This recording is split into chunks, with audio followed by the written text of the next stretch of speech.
بلوچستان سمیت پاکستان میں طلبہ یونینز کی بحالی کے عنوان پر بلوچستان کے شہر تربت میں human rights commission of Pakistan catch کے زیر اہتمام مکران کے ریجنل کوارڈینیٹر غنی پرواز کے زیر صدارت اجلاس منعقد ہوا۔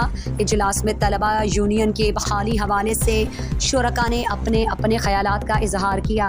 اجلاس میں سیاسی و سماجی شخصیات، وکلاء برادری، انسانی حقوق کے کارکنان، صحافی سمیت خواتین بھی موجود تھے۔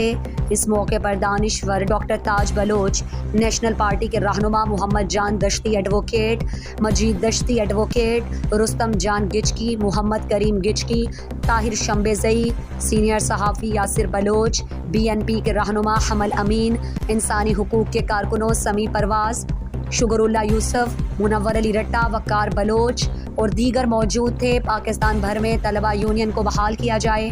کسی بھی ملک یا معاشرے میں طلبہ یونین کی اہمیت بہت زیادہ ہوتی ہے، کیونکہ طلبہ یونین کی بدولت عوام اور خاص کے شعور میں اضافہ ہوتا ہے، نئی قیادت نصیب ہوتی ہے، جمہوریت قائم ہو کر فروغ پاتی ہے، معیشت ترقی کرتی ہے اور مسائل کے حل میں مدد ملتی ہے۔